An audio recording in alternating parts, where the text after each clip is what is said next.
This is one of our OLED range. So this is our B8 model, part of our OLED series. So OLED for us is all about taking it to the next level. Okay. So picture quality is really good on LED, but OLED then takes it to the next step. So what's main differences to OLED, and how do you get there from LED to the OLED? Well, it's quite interesting because it's been quite a journey. So over the years, TV's changed, not just how we watch it, but how we receive it as well. So if we've gone from like SD quality to HD to 4K, how we've received it's changed as well. So we've gone from receiving it via an aerial to a satellite dish and then over the internet.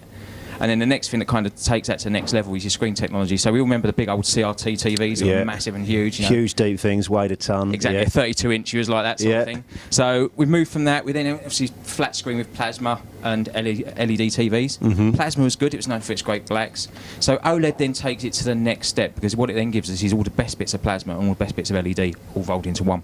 Right, so the bit I'm noticing here, which you probably can't appreciate because I'm over here and you're in camera land, is the fact I'm standing sideways on and the image is incredible from here. Well, angle-wise, it's amazing. Yeah, that's one of the first key benefits of OLED. So if I stick a normal picture back on for us, what you see is, when you're sending a TV, you've got to think about who's watching it and where they're watching it. And 9 times out of 10, it's not just one person on its own. They're sitting with a family or sitting with friends. And as soon as they're not dead centre, they're starting to lose picture quality. Yeah. So we can talk about colour and all that sort of thing, but unless you're dead centre, you're not always getting that.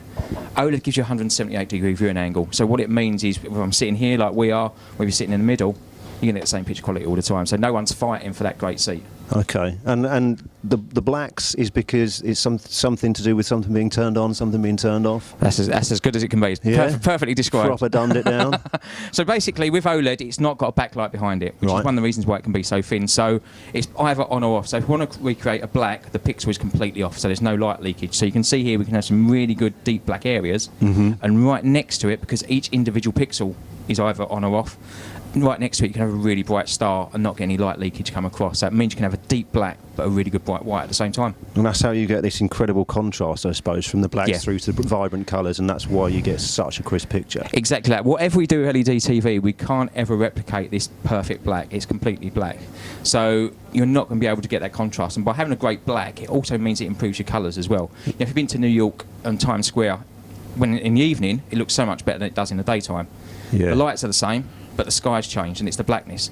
So the blackness brings the colour out even more as well, and that's what only OLED can deliver. Right, okay, no, it's amazing to look at it. The other bit that strikes me is it is remarkably thin. Yeah. It's a very, very sleek bit of kit, isn't it? Oh, definitely. If you want to go for the best in design, you're not going to get better than OLED.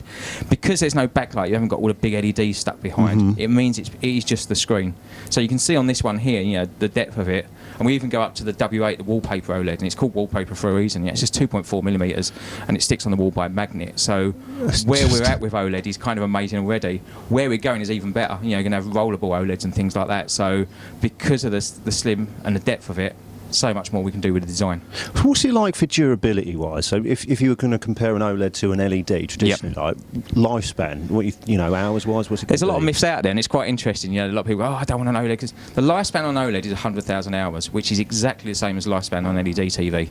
So if you're watching TV, say 8 hours a day, that's still going to be 20 odd years. 8 hours a day. I need a job that enables me to exactly, do that. 8 hours of TV watching a day. I wish, sitting there just watching TV for 8 hours. Jeremy Kyle in 4K. Even if you that's a scary thought, really, isn't it? Doc Cotton in 4K, even worse. But if you're going 8 hours a day, it's still going to be 20 odd years. So 100,000 hours is a long time. So you don't have to worry about lifespan OLED. It's the same as LED. So it's a proper investment. You put it up, you get the best thing out of it, and then you just leave it up. Yeah, if you want the best picture quality, it's the way to go, because it's delivering you that cinematic picture, but also giving you, say, great colour, great sound, and the control system's really, really great on it as well. There's nothing not to like. What can you not like? Well, there is nothing not to like. So we've got these in stock as well. Yeah, you guys got these in stock. So you've got the B8, C8, you've got the E8 and also the W8 series. So we give you a choice of models. The good thing about the OLEDs from LG this year is we use a dedicated OLED processor. So what you've seen now is OLEDs coming through in the market, not just from us, from other brands as well. So you're probably going to say, well, why should I buy an LG OLED? That is a good question. Why should I buy one? Well, first of all, LG are innovators, so we know OLED inside out. We actually made our first OLED in 2004, so it's going back a long time ago. Yeah. Over the last few years, you started to see them grow from like small screen to HD to 4K. We know OLED, we understand it because we're the innovators of OLED. But within that, our TV's the only ones that have a chip dedicated to OLED. So all the work that goes on inside the chip is working specifically for OLED. So it's like having, let's say, if you're a football team and you've got a rugby manager in charge, you might do a good job, but not as good as Pep Guardiola would do because he's a football manager. Yeah, I'm glad you explained that bit because I didn't know who he was. There we go. Yeah. So if you don't know, Pep Guardiola, I could have gone, Bobby Robson or something like that, I suppose. But the key thing is, this is your Pep Guardiola inside it. He understands the workings of the TV better than an LED chip would do. And LG are the only ones that have a dedicated OLED chip for it. So that's what's going to give you the advantage in the marketplace. Exactly. So it's going to give you not only a better picture, less noise, but it can give you a sharper picture, better contrast, better colour. Wow. So if you want to know any more about it, you've got to speak to your account manager, get in touch, and get the stock. Yep, get the stock. There's a range of models there, so it's something for every customer, whether they want the entry-level B8 or whether they want to go to the wallpaper designer W8. There's a range and there's a model there for everybody. Awesome. Thanks very much, Dean. No problem, thank you. Thanks very much for watching. If you'd like to watch any more of our videos, it's on midwich.com/midwich TV. And if you need anything else, well, just give someone at Midwich a shout. Thanks very much.